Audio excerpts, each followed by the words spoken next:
Dan masih bersama saya Bayu Nugraha di program acara Kata Kang Ius, dan kita masih ada di Kopi Kongji. Kongji Cafe. Betul, tempatnya di Sentra Grosir Cikarang, lantai dasar. Oke. Kang Ius, Ya.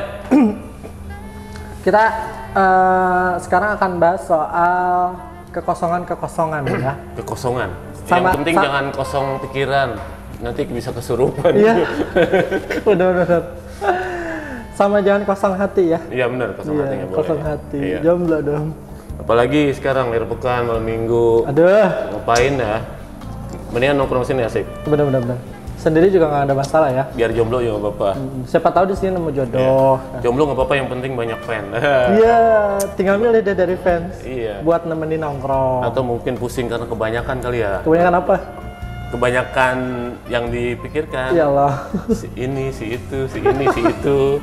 2, 3, 4, akhirnya satu pun enggak. Menyendiri lah akhirnya ya. Iyalah. Tapi situasi menyendiri di masa-masa pandemi ini lebih bagus daripada berkerumun. Betul. Ya. Keren. Nah, kan beberapa bulan ke belakang tuh Pemkab Bekasi tuh sempat dicecer sama berita soal kekosongan Kepala dinas di, ya? yes, Atau badan. di kedinasan. Entah itu kepala dinasnya kah, sekdinnya, kabid kasihnya itu. Nah, terus beberapa minggu yang lalu sempat ada assessment. Iya. Nah, sempat ada assessment, dan beberapa hari yang lalu. Nah, itu dia bahwa pemerintah Kabupaten Bekasi, PJ Bupati Bekasi telah menunjuk 9 pejabat eselon 3 untuk mengisi jabatan kekosongan kepala perangkat daerah. Ini jawabannya nih ya. Betul. Jawaban berita-berita yang kemarin. Iya. Kenapa kedinasan banyak yang kosong? Iya. Jadi pemerintah Kabupaten Bekasi menunjuk 9 pejabat daerah eselon 3 untuk mengisi jabatan kepala perangkat daerah di lingkungan pemerintah Kabupaten Bekasi. Dan surat perintahnya ini, surat perintah pelaksana tugas ya, SPPT ini sudah diserahkan oleh PJ Bupati Bekasi pada hari Jumat kemarin. Ini hari Sabtu ya? Kemarin ya? Iya, kemarin. Kemarin pagi sudah diserahkan di ruang rapat Bupati Bekasi, dan disampaikan oleh PJ Bupati Bekasi Dani Ramdan bahwa ia sudah menyerahkan surat perintah pelaksana tugas kepala dinas yang kosong kepada pejabat eselon 3 atau sekretaris dinas dan sekretaris badan ya, sekdin dan sekban. Sekban ya, sekretaris badan. Sekban ya, dari dinas masing-masing, dan diharapkan amanah ini bisa dijalankan dengan sebaik-baiknya dengan penuh tanggung jawab kepada 9 pejabat eselon 3 ini, Mas Bayu ya.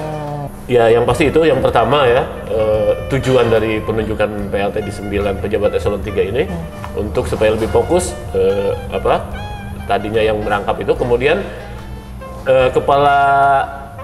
jabatan pemberian jabatan PLT kepala perangkat daerah kepada sekdin atau sekban ini diharapkan dapat menjadi uji kelayakan bagi pejabat tersebut apakah siap memimpin jika nantinya diberikan posisi yang lebih tinggi. Nah, ini menarik ini kata-kata dari Pak Bupati ya, sebagai uji kelayakan bagi pejabat tersebut.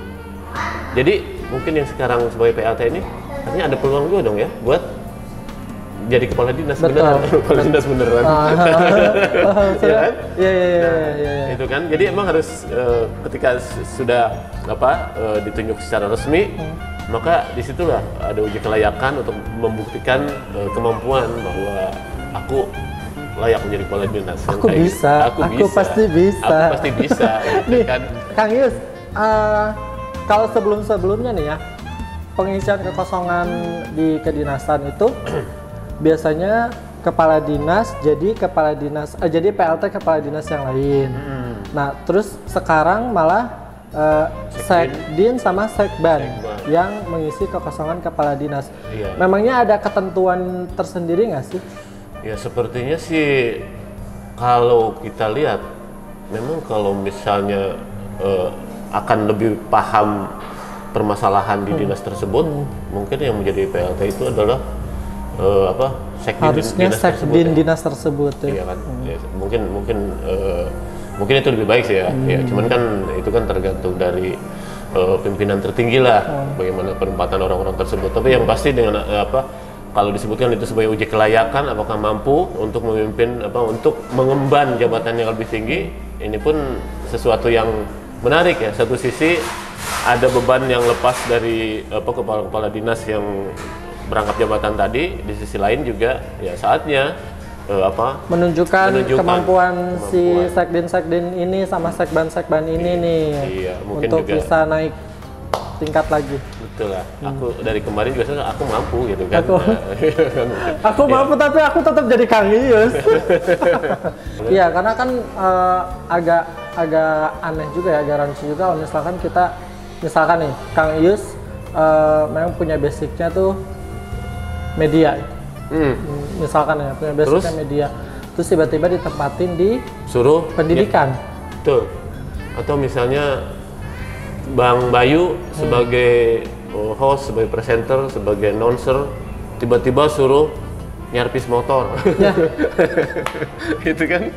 Letak busi aja di mana saya nggak tahu. Ya itu dia kan. Jadi emang kalau misalnya sudah sesuai bidangnya kan asik gitu kan. Yes. Termasuk juga mungkin beban pimpinan tertinggi daerah kan lebih berkurang kan. Iyalah, tentunya. Aman, tinggal masalah integritasnya kan. Kan kadang-kadang gimana ya? Ada orang yang memang pinter, jago, brilian, tapi nggak jujur. Betul. Ada juga kadang-kadang dia jujur, alim, bertakwa. Sampai sekarang nggak naik-naik. Pinter gitu kan. Tapi mungkin tidak punya keberanian untuk melakukan eksekusi kebijakan-kebijakan yang berpihak kepada rakyat. Mungkin belum terblow up kemampuannya. Jadi belum terlihat lah gitu sama pimpinan. Kan melalui berbagai seleksi, berbagai tes, kemudian juga pemantauan track record dari masing-masing pejabat ini kan nanti kelihatan kan. Betul. Oh ini orangnya udah pinter, jago, jujur gitu kan, integritasnya bagus. Nah ini kan kenapa enggak? Bagaimana? Yang penting kita memberikan ruang supaya orang-orang terbaik, para pejabat Kabupaten Bekasi yang terbaik ini bisa muncul ke permukaan. Yes. Dan bisa memberikan manfaat sebanyak-banyaknya untuk Kabupaten Bekasi, untuk masyarakat. Gitu kan, itu yang kita inginkan kan, supaya menjadi ya Kabupaten Bekasi the best lah. Nah gitu kan, orang-orang pilihan nih, the dream team, super timnya Pak Bupati ini supaya benar-benar bisa bekerja dengan optimal, dengan maksimal, karena banyak masalah yang harus diselesaikan di Kabupaten Bekasi ya. Nah ke depan kita berharap yang muncul itu adalah berita-berita viral Kabupaten Bekasi yang bagus-bagus lah ya. Daerah mana nih? Kata orang Sumatera. Daerah mana nih? Kata orang Sulawesi. Kabupaten Bekasi. Di mana itu?